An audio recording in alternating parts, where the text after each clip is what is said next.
kick everything off, let's start with the big news that came out of the Barclays Center yesterday.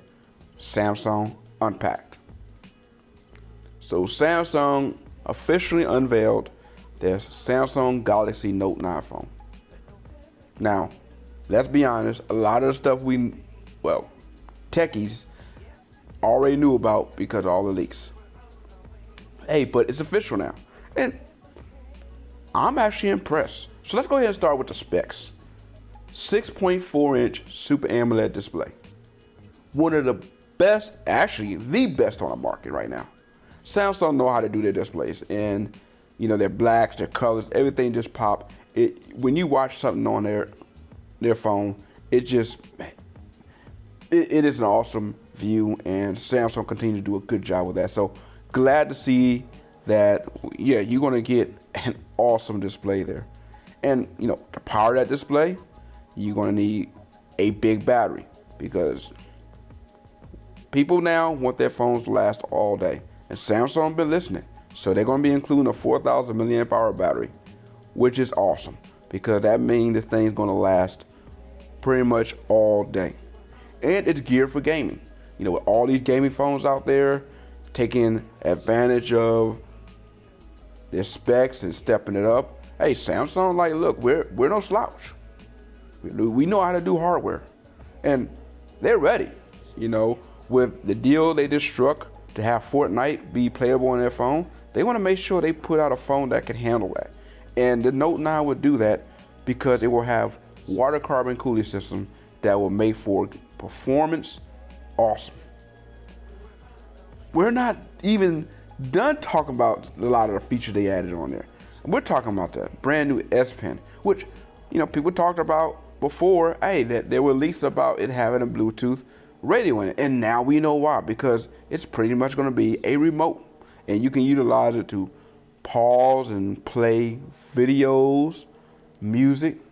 You use a shutter button to take a selfie or a picture, as well as control slideshows.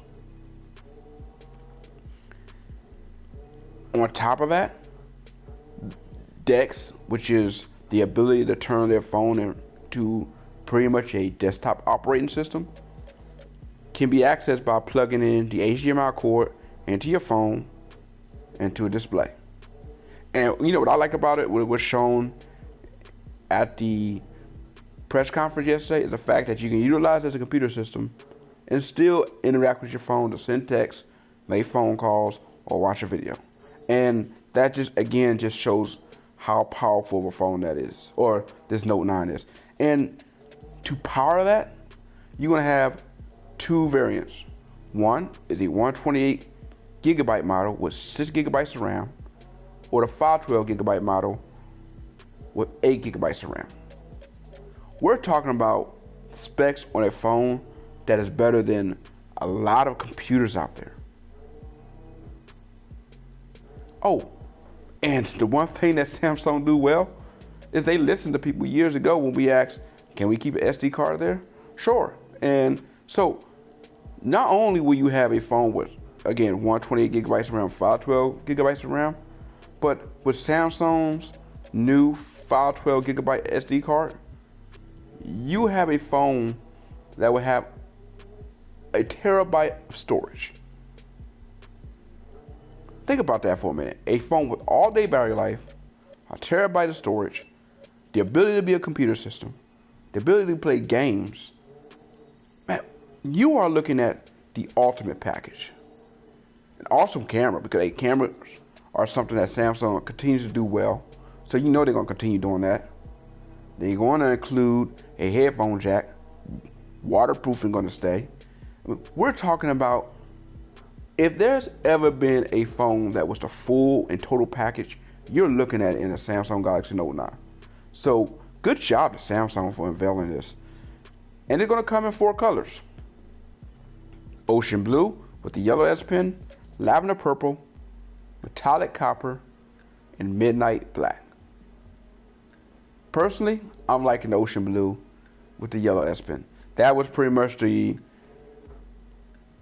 phone, or the phone and S Pen that we've been seeing on a lot of Samsung's press kits that was going out and that was leaked.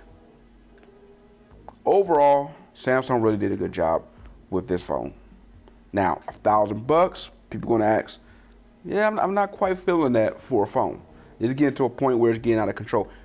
And I'm not gonna argue with that. But I will say this, if any phone out there is worth $1,000, I would say it's this, because it checks all the box. Specs are there. Hardware is there. You know, as far as software, you're going to get one of the best pay systems with Samsung Pay. A phone that is able to compete with these gaming phones out there. Something that I said that manufacturers needed to do. Well, you got that. And I guess all-day battery life, quick charging, whether you use wireless charging or plugging it in, this is the full package phone. And yeah, the only knock I have is the fact that it's not going to be released with 9.0 or get updated to 9.0 soon. But I know the reality is that most people don't care about that. In fact, majority of Samsung users can't even tell you what software is on. They know it's running Android. And that's it. So overall, customers who want a great device, one of the best devices out there, you're going to get it. And I know it's almost too soon to tell right now, but I think we're looking at the phone of the year already. I mean, specs-wise, I don't see any other phone really competing with this thing right here. But hey, you know, we still have ways to go and other phones to be unveiled.